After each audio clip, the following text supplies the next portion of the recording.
양만재의 세상 읽기 시간입니다.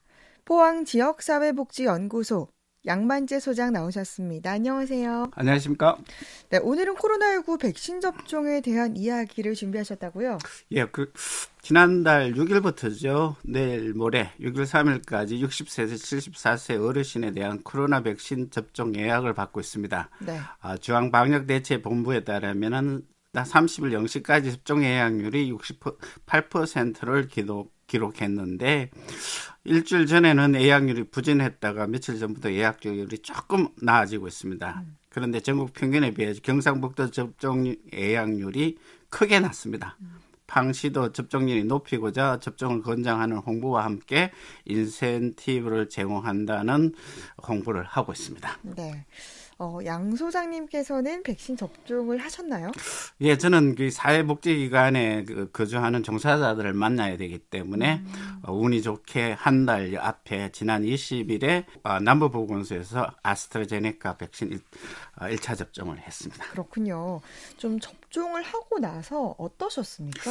오전 9시 30분에 제가 접종을 했는데요. 접종하고 뭐 약간의 이제 왼팔에 통증이 있었고요.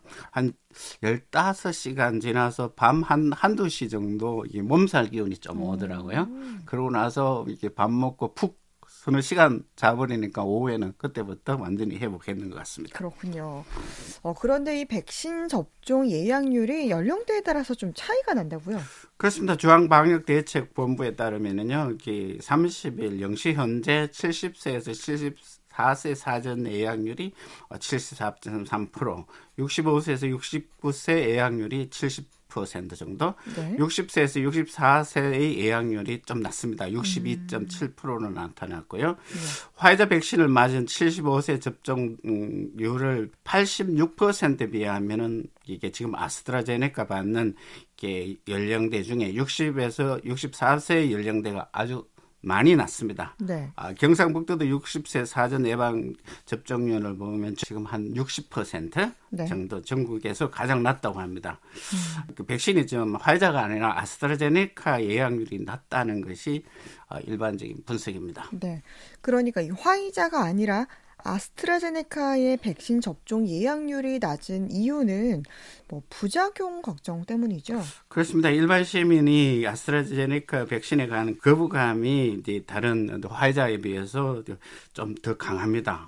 이 아스트라제네카 거부감이 널리 퍼지게 된 원인이 몇 가지가 있죠. 네. 첫째는 세계적으로 아스트라제네카 혈전 부작용 발생에 대한 정보가 많이 나왔습니다. 유럽에서 최초로 혈전 발생 보고서가 있었던 3월 11일 이후 4월 7일까지요. 유럽 약품 안정성 최종 보고서가 있을 때까지 유럽의 여러 나라에서 저마다 발표를 했는데요. 5세에서 60세 미만에서 아스트라제네카 접종을 중단했다는 발표가 있었고요. 네. 우리나라에서도 이제 3건의 혈전 보고가 있다면서 아스트라제네카에 대한 불만이 가중된 게 원이고, 두 번째는 이런 보도가 SNS를 통해서 불안감을 증폭시키면서 아스트라제네카의 거부감이 강화되었다고 볼 수 있습니다. 그래서 이게 댓글이 여러 가지 달렸는데요.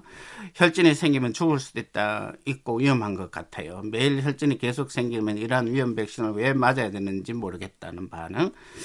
그리고 나쁜 백신 말고 당장 좋은 화이자나 모더나를 구해오라 하는 말도 있을 거예요. 네. 백신 가격을 비교하면서 가장 싼 아스트라제네카 백신을 국민에 접종하고 있다면서 이 정부의 불신감을 조장하는 문자들이 돌아다녔습니다. 네. 그런데 지역적으로 경상북도가 특별하게 예방접종률이 낮은 이유가 있을까요? 이거는 이게 저는 주관적인 판단이 개입될 수밖에 없는데요. 조심스럽게 진단하면요.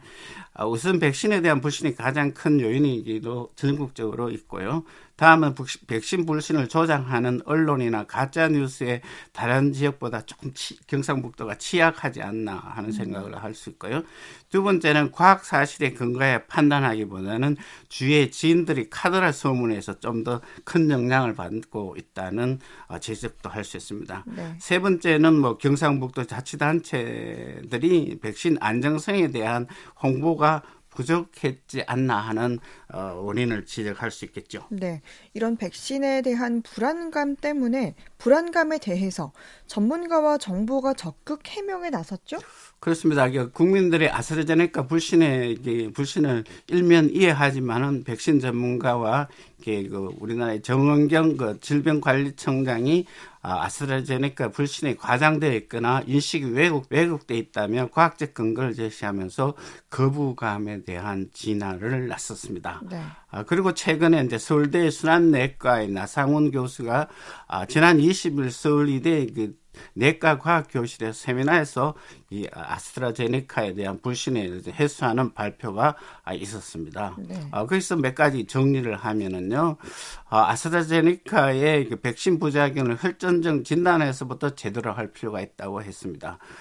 이 아스트라제네카에 의해서 발생하는 혈전증은 혈소판 감소증이 동반되는 특이 부위의 혈전증, 즉 희귀 혈전증으로의 발생 빈도가 매우 드물다는 겁니다. 이 혈전증을 5가지 의미로 사용하여 혼란을 키워왔다. 네. 특히 부위의 혈전증 발생 빈도는 약 10만 건당 한 건 정도로 매우 드문 사례라고 했습니다. 네. 유럽과 미국의 질병청 본부에서 4월 14일 발표에 따르면 혈전증 빈도는 평균적인 발생 예상 빈도의 10만 접종당 2 내지 5건, 특이 부위 접종은 더욱 낮게 2분의 1에서 5분의 1인데요. 한 건 정도, 한두 건 정도 아주 드물게 발생한다는 발표가 있었고요. 네. 두 번째는 유럽과 미국과 한국에서 희귀혈전 발생 빈도를 비교했는데요. 한국에서 4월 19일 현재 한 건도 발생할 수 없다고 발표했는데 오늘 아침에 이 뉴스에 따르면은 우리나라 327만 접종을 했는데 그 한 사람이 희귀혈전이 발생해서 병원에서 치료해서 완치했다고 합니다. 우리나라에서 발생하는 정맥혈전증 통계 수치에 근거해서 추정하면은 희귀혈전은 유럽의 5분의 1 정도, 100만 분의 1 정도 매우 낮다는 것을 보고를 했습니다. 네. 이 아스트라제네카 백신을 접종해서 혈전증이 발생할 확률이 아주 낮다는 이런 주장이고요. 그리고 아스트라제네카보다 화이자가 더 안전하다는 인식에 대해서는 전문가들은 어떻게 말하고 있습니까? 질병청장 정은경 청장의 발표가 또 있었습니다. 아스트라제네카 백신과 화이자 백신을 맞은 뒤 이상 반응을 신고된 사망 건수를 제시했습니다.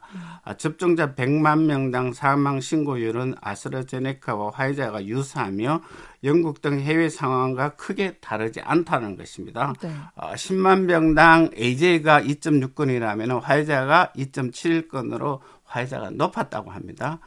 실제 이제 영국에서 AJ 백신을 많이 맞았는데요. 2배가량 많이 접종했습니다. 네. 10만 명당 사망 사례 건수가 AJ 백신이 3.23건이고 화이자가 3.19건입니다. 네. 비슷한 수준이고 독일 화이자의 접종이 독일에서도 했는데 10만 명당 사망 건수가 AJ가 0.84건, 화이자가 오히려 더 높았어요. 2.63건이 나왔기 때문에 화이자나 아스트라제네카의 둘 다 이상 반응에는 큰 차이 없다고 볼 수가 있겠습니다. 네.